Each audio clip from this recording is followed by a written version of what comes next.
Hi hello നമസ്കാരം, പുതിയ വീട്ടിലേക്ക് എല്ലാവർക്കും സ്വാഗതം. അപ്പോൾ ഇപ്പോൾ റീസെൻ്റായിട്ട് സോഷ്യൽ മീഡിയയിലും യൂട്യൂബിലൊക്കെ ഒരുപാട് ട്രെൻഡിങ് ആയിട്ടുള്ള ഒരു ടോപ്പിക്കാണ് വൺ പ്ലസ് നോഡ് എന്ന സ്മാർട്ട് ഫോൺ ഒരുപാട് ഹൈപ്പ് ക്രിയേറ്റ് ചെയ്തുകൊണ്ടാണ് ഇറങ്ങിയത്. ആ ഒരു ഹൈപ്പിനനുസരിച്ചുള്ള ഒരു സ്മാർട്ട് ഫോൺ അതില്ല എന്നൊക്കെ കാര്യങ്ങളിൽ ഭയങ്കരമായിട്ടുള്ളൊരു ചർച്ചയൊക്കെ നടക്കുന്നുണ്ട്. അപ്പോൾ ആ ഒരു ടോപ്പിക്കിലാണ് നമ്മൾ ഇന്നത്തെ വീഡിയോ ഡിസ്കസ് ചെയ്യാൻ പോകുന്നത്. അപ്പോൾ വീഡിയോ നിങ്ങൾ മുഴുവനായിട്ടും കാണുക. കണ്ട ശേഷം നിങ്ങളുടെ അഭിപ്രായം തീർച്ചയായിട്ടും കമൻറ്റ് ബോക്സിൽ കമൻറ്റ് ചെയ്യുക. വീഡിയോ ഇഷ്ടമെങ്കിൽ ലൈക്ക് ചെയ്യുക.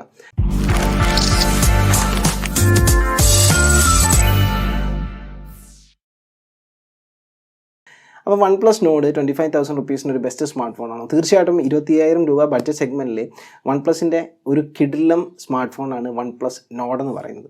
അപ്പോൾ ഈ ഒരു സ്റ്റേറ്റ്മെൻറ്റ് പറയുന്ന സമയത്ത് പല ആൾക്കാരും എന്ത് ചെയ്യും, ഈ ഒരു വീഡിയോയുടെ കമൻറ്റ് ബോക്സിൽ വന്നിട്ട് OnePlus നോഡിൻ്റെ കുറ്റങ്ങൾ എഴുതി വെക്കും.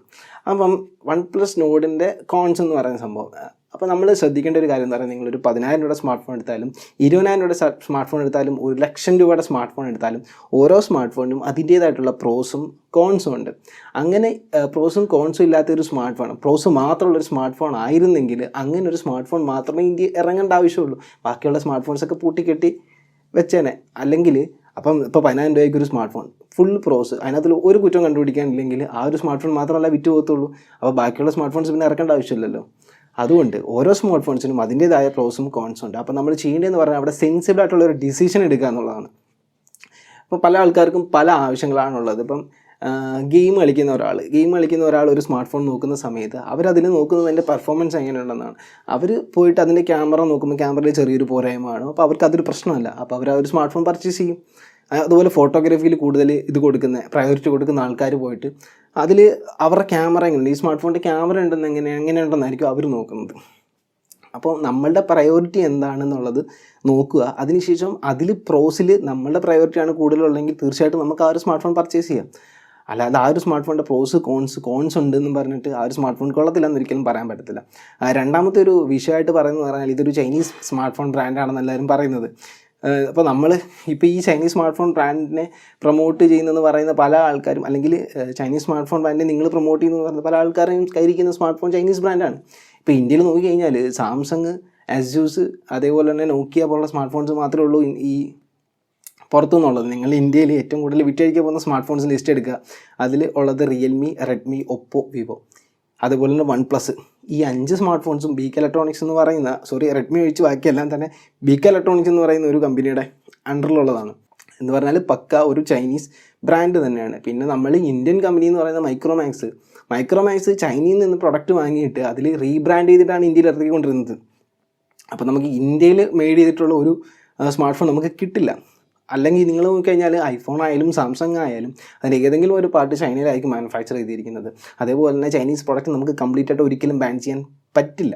അതിനൊരു 20 വർഷമെങ്കിലും ഇന്ത്യ മുന്നിട്ട് പോയി കഴിഞ്ഞാൽ ചിലപ്പം പറ്റുമായിരിക്കാം. കാരണം നമ്മൾ ഇന്ന് യൂസ് ചെയ്യുന്ന ഏതൊരു ഇലക്ട്രോണിക് ഗാഡ്ജറ്റ്സ് എടുത്താലും അതിൽ ഒരു പാർട്ടെങ്കിലും ചൈനയുടെ ആയിരിക്കും. കാരണം എന്ന് പറഞ്ഞാൽ ചൈന എന്ന് പറഞ്ഞ ഒരു ഇലക്ട്രോണിക് മാനുഫാക്ചറിങ് ഹബ്ബാണ്. ചൈനയുടെ ഒരു പ്രൊഡക്റ്റ് ഇല്ലാതെ നമ്മൾക്ക് തൽക്കാലം ഇപ്പം അങ്ങനെ ജീവിക്കാനൊന്നും പറ്റത്തില്ല. അപ്പോൾ ചൈനീസ് പ്രൊഡക്ട്സ് ബാൻ ചെയ്യുക എന്ന് പറഞ്ഞു കഴിഞ്ഞാൽ അപ്പോൾ ഇപ്പോൾ ഒന്നും പോസിബിൾ ആയിട്ടുള്ള കാര്യമല്ല. ഇനി ഭാവിയിൽ പോസിബിൾ ആയിരിക്കാം. കംപ്ലീറ്റ് ആയിട്ട് നമുക്ക് ചൈനയുടെ പ്രൊഡക്ട്സ് നമുക്ക് ഒഴിവാക്കാം. അപ്പോൾ ചെറിയ രീതിയിലുള്ള കൺട്രോൾസൊക്കെ ഗവൺമെൻറ്റും കൊണ്ടുവരുന്നുണ്ട്. അവർക്ക് പറ്റാവുന്ന രീതിയിൽ അവർ ബാൻ ചെയ്യുന്നുണ്ട്. ആപ്സൊക്കെ ബാൻ ചെയ്തിട്ടുണ്ട്. ഓക്കെ, ഇനി മൂന്നാമത്തെ ഒരു പ്രശ്നം എന്ന് പറഞ്ഞാൽ പ്രൈവസി ഇഷ്യൂസാണ്. ഇപ്പം OnePlusൻ്റെ കേസ് നോക്കിക്കഴിഞ്ഞാൽ പ്രൈവസി ഇഷ്യൂസ് കറക്റ്റായിട്ട് അവർ റിപ്പോർട്ട് ചെയ്യുന്നുണ്ട്. 2018, 2019, 2020 OnePlusനെതിരെയുള്ള ഒരു പ്രൈവസി ഇഷ്യൂസ് റിപ്പോർട്ട് ചെയ്തിട്ടുണ്ടായിരുന്നു. അത് OnePlus കൺഫേമും ചെയ്തിട്ടുണ്ടായിരുന്നു. ഇനി പ്രൈവസി ഇഷ്യൂ കാരണമാണ് നിങ്ങൾ സ്മാർട്ട് ഫോൺ, നിങ്ങൾക്ക് പ്രൈവസി ഇഷ്യൂ ആണ് ഒരു കൺസേൺ പ്രൈവസി ഇഷ്യൂ ആണ് നിങ്ങളുടെ ഒരു കൺസേൺ ആണെങ്കിൽ നിങ്ങൾ ഐഫോൺ മാത്രമേ നിങ്ങൾക്ക് യൂസ് ചെയ്യാൻ പറ്റത്തുള്ളൂ. കാരണം സെക്യൂരിറ്റി വൈസ് നോക്കിക്കഴിഞ്ഞാൽ ഏറ്റവും ബെസ്റ്റ് സ്മാർട്ട് ഫോൺ എന്ന് പറയുന്നത് ഐഫോണാണ്. ബാക്കി എല്ലാ സ്മാർട്ട് ഫോൺസും നിങ്ങൾ യൂസ് ചെയ്യുന്ന ഏതൊരു ഫോണായാലും അത് അവരുടെ നിങ്ങളുടെ പ്രൈവസി തീർച്ചയായിട്ടും ഒരു ചോർത്തുന്നുണ്ട്. അതിന് ബെസ്റ്റ് എക്സാമ്പിൾ എന്ന് പറഞ്ഞു കഴിഞ്ഞാൽ നിങ്ങൾ സ്മാർട്ട് ഫോണിൽ കയറിയിട്ട് നിങ്ങൾ ഏതെങ്കിലും ഒരു ബ്രൗസറിൽ കയറുമ്പോഴോ അല്ലെങ്കിൽ എവിടെയെങ്കിലും അഡ്വർടൈസ്മെൻറ്റ് വരുന്ന ഏതെങ്കിലും ഒരു പ്ലാറ്റ്ഫോമിൽ കയറുമ്പോഴും നിങ്ങളുടെ മനസ്സിൽ നിങ്ങൾ വിചാരിക്കുന്ന സാധനങ്ങളായിരിക്കും നിങ്ങൾക്ക് അഡ്വർടൈസ്മെൻ്റ് ആയിട്ട് വരുന്നത്. എന്തുകൊണ്ടാണ്? നമ്മളുടെ സ്മാർട്ട് ഫോൺ കറക്റ്റായിട്ട് ട്രാക്ക് ചെയ്തിട്ട് അഡ്വർടൈസേഴ്സിന് അയച്ചു കൊടുക്കുന്നുണ്ട്. ആരാണ് അഡ്വർടൈസിന് കൊടുക്കുന്നത്? അവർക്ക് അയച്ചു കൊടുക്കുന്നുണ്ട്. അതുകൊണ്ടാണ് നമ്മളുടെ സ്മാർട്ട് ഫോണിൽ നമ്മൾ വിചാരിക്കുന്ന അഡ്വർടൈസ്മെൻറ്റ്സ് വരുന്നത്. പ്രൈവസി ഇഷ്യൂസ് എല്ലാ സ്മാർട്ട് ഫോൺസിനും ഉണ്ട്. എല്ലാ ആപ്ലിക്കേഷൻസും നമ്മൾ ഈ പെർമിഷൻസ് എല്ലാ സ്മാർട്ട് ഫോൺസിനും നമ്മളെല്ലാ ആപ്ലിക്കേഷൻസും പെർമിഷൻസ് ഇങ്ങനെ അലോ ചെയ്ത് വിടുന്നുണ്ട്. അപ്പോൾ ഈ അലോ ചെയ്ത് വിടുന്നതിൻ്റെ അർത്ഥം എന്ന് പറഞ്ഞാൽ നമ്മളുടെ ഡീറ്റെയിൽസ് അവർക്ക് എടുക്കാമെന്നുള്ളത് തന്നെയാണ്. ഈ 59 അല്ലെങ്കിൽ 100 ആപ്ലിക്കേഷൻ ചൈനീസ് ആപ്ലിക്കേഷൻസ് ബാൻ ചെയ്തു എന്ന് പറഞ്ഞു. അവർ അത് ബാൻ ചെയ്തത് ഈ ഒരു പ്രൈവസിയെ അവർ ലീക്ക് ചെയ്തൊരു തേർഡ് പാർട്ടിക്ക് കൊടുക്കുന്നു ഉള്ളതുകൊണ്ടാണ് അത് ബാൻ ചെയ്തത്. ശരിക്കും പറഞ്ഞു കഴിഞ്ഞാൽ നമ്മളുടെ ഇന്ത്യൻ ആപ്ലിക്കേഷൻസ് ആയാലും ചൈനീസ് ആപ്ലിക്കേഷൻസ് ആയാലും എല്ലാവരുടെയും കയ്യിലും നമ്മുടെ ഡേറ്റാസ് ഉണ്ട്. അപ്പോൾ ഡേറ്റ പ്രൈവസി എന്ന് പറയുന്നത് അപ്പോൾ അങ്ങനത്തെ ഒരു കൺസേൺ ഒക്കെ നോക്കുന്ന ഒരാളാണെങ്കിൽ, അല്ലെങ്കിൽ നമ്മൾ സാധാരണക്കാർക്ക് അതൊരു വലിയൊരു ഇഷ്യൂ ഉള്ള കാര്യമൊന്നുമല്ല. കാരണം ഇത് ആ ഒരു കമ്പനീസ് അവർക്ക് ഒരു റവന്യൂ ജനറേറ്റ് ചെയ്യുന്ന ഒരു രീതിയായിട്ട് മാത്രമേ അവർ കണ്ടിട്ടുള്ളൂ. ഇനി അത്രയും സേഫ്റ്റി അല്ലെങ്കിൽ അത്രയും പ്രയോറിറ്റി സേഫ്റ്റിക്ക് കൊടുക്കുന്നവരാണെങ്കിൽ അവരാണ് ഐഫോൺസ് ഒക്കെ യൂസ് ചെയ്യുന്നത്. കാരണം അതുകൊണ്ടാണ് ഐഫോൺസ് വലിയ ബിസിനസ്മാരുടെ കയ്യിലെല്ലാം ഐഫോൺ എന്ന് പറയുന്ന സംഭവിക്കുന്നത്. ഓക്കെ, അപ്പോൾ പ്രൈവസി ഇഷ്യൂസ് റെഡ്മി ഇത് ചെയ്തിട്ടുണ്ട്. അതേപോലെ തന്നെ റിയൽമിയുടെ കേസ് ഇതുവരെ ഒന്നും വന്നിട്ടില്ല. പക്ഷേ റെഡ്മിയൊക്കെ ഒരുപാട് വട്ടം പ്രൈവസി ലീക്ക് ചെയ്യുന്നുള്ള കംപ്ലയിൻ്റ് ഒക്കെ വന്നിട്ട്, അതുപോലെ ഒരുപാട് ആപ്ലിക്കേഷൻസ് നമ്മുടെ പ്രൈവസി ലീക്ക് ചെയ്യുന്നെന്ന് പറഞ്ഞിട്ടുണ്ട്. അപ്പം അങ്ങനെ നോക്കിക്കഴിഞ്ഞാൽ നമുക്ക് കുറ്റം പറയേണ്ടതായിട്ടുള്ള കാര്യങ്ങളൊന്നുമില്ല. അപ്പം ഒരു കാര്യം നിങ്ങൾ ചെയ്യുക, നിങ്ങൾ യൂസ് ചെയ്യുന്ന സ്മാർട്ട് ഫോണിൻ്റെ ബ്രാൻഡ് ഏതാണ് തീർച്ചയായിട്ടും കമൻറ്റ് ബോക്സിൽ കമൻറ്റ് ചെയ്യുക. അപ്പോൾ നമുക്കറിയാം ഈ ഒരു വീഡിയോയിൽ എത്ര പേര് ചൈനീസ് ബ്രാൻഡ്സ് യൂസ് ചെയ്യുന്നുണ്ടെന്നുള്ളത്.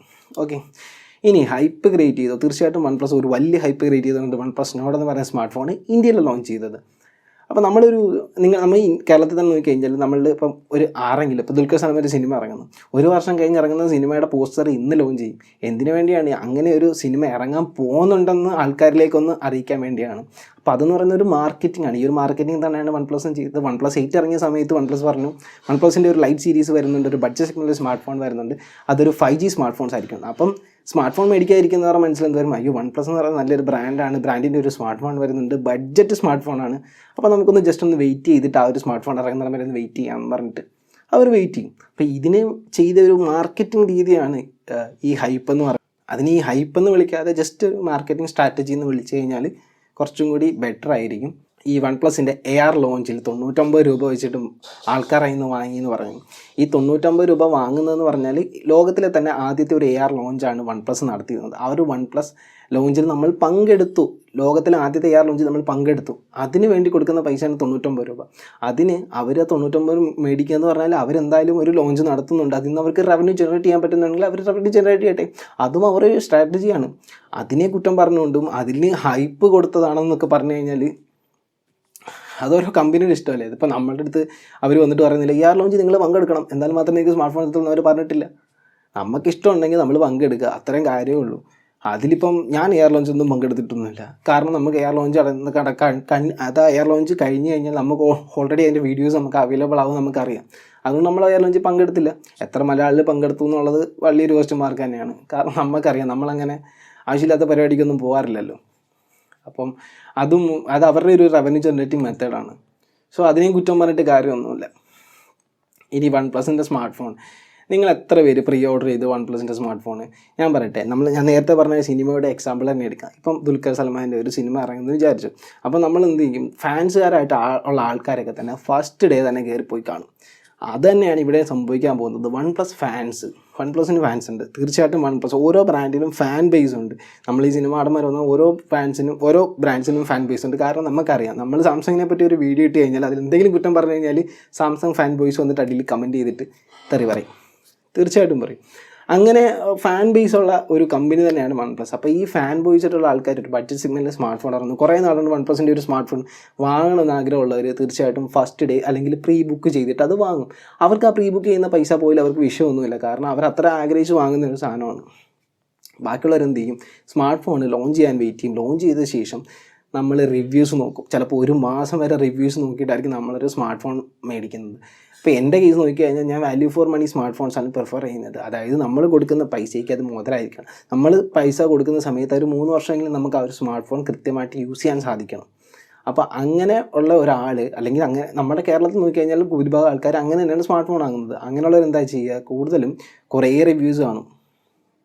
റിവ്യൂസ് കണ്ട് ഒരു 10-20 റിവ്യൂസ് കണ്ടിട്ടായിരിക്കും നമ്മളൊരു സ്മാർട്ട് ഫോൺ വാങ്ങുന്നത്. അപ്പോൾ അങ്ങനെയുള്ളവർക്ക് ഈ ഒരു ഹൈപ്പ് എന്ന് പറയുന്നൊരു സംഭവം ഒരു മാറ്ററേ അല്ല. അവർ ഫോൺ ലോഞ്ച് ചെയ്ത ശേഷം റിവ്യൂ ഒക്കെ കണ്ടിട്ട് മാത്രമേ സ്മാർട്ട് ഫോൺ വാങ്ങത്തുള്ളൂ. അപ്പോൾ നമ്മൾ ഇതിൽ കൂടുതൽ ഈ OnePlusനെ ഹൈപ്പ് ക്രിയേറ്റ് എന്ന് പറഞ്ഞാൽ OnePlusനെ കുറ്റം പറയേണ്ട ആവശ്യമൊന്നുമില്ലല്ലോ. ഓക്കെ, അപ്പം ഇത്രയും ഒരു ചെറിയൊരു ഓവറോൾ കാര്യങ്ങളൊക്കെയാണ് ഞാൻ പറഞ്ഞത്. അപ്പോൾ OnePlus ഇത്രയും ഹൈപ്പ് ക്രിയേറ്റ് ചെയ്ത് നിങ്ങൾക്ക് തോന്നുന്നുണ്ടോ? അല്ലെങ്കിൽ OnePlus ഇത്ര ഹൈപ്പ് ചെയ്തുകൊണ്ട് നമുക്ക് വല്ല പ്രശ്നമുണ്ടോ? അവർ കമ്പനി അവരുടെ മാർക്കറ്റിംഗ് അവരെന്ത് വേണമെങ്കിലും ചെയ്തോട്ടെ, നമ്മളെന്തിനാണ് മെയിൻ ചെയ്യുന്ന കാര്യമില്ലല്ലോ. അത് ഞാൻ ഈ ഒരു വീഡിയോ ചെയ്തെന്ന് പറഞ്ഞാൽ വൺ പ്ലസ് ഭയങ്കര ഹൈപ്പ് കൊടുത്ത് സ്മാർട്ട് ഫോൺ ഇറക്കിയെന്ന് പറഞ്ഞ് വൺ പ്ലസിനെ കുറ്റം പറഞ്ഞുകൊണ്ട് കുറേ വീഡിയോസ് ഞാൻ കണ്ടു. അതുകൊണ്ടാണ് ഞാൻ ഈ ഒരു വീഡിയോ ചെയ്തത്. അപ്പോൾ നിങ്ങൾക്ക് ഈ ഒരു വീഡിയോ ഇഷ്ടമെങ്കിൽ തീർച്ചയായിട്ടും സബ്സ്ക്രൈബ് ചെയ്യുക, അതുപോലെ ലൈക്ക് ചെയ്യുക, ഷെയർ ചെയ്യുക. നിങ്ങളുടെ അഭിപ്രായങ്ങൾ തീർച്ചയായിട്ടും കമൻറ്റ് ബോക്സിൽ കമൻറ്റ് ചെയ്യുക. ചിലപ്പോൾ തെറിയായിരിക്കാം, ചിലപ്പോൾ നല്ല കാര്യങ്ങളായിരിക്കാം. തീർച്ചയായിട്ടും എന്തായാലും കമൻറ്റ് ചെയ്യുക. അടുത്ത വീഡിയോയിൽ കാണുന്നവരെ ബൈ ബൈ.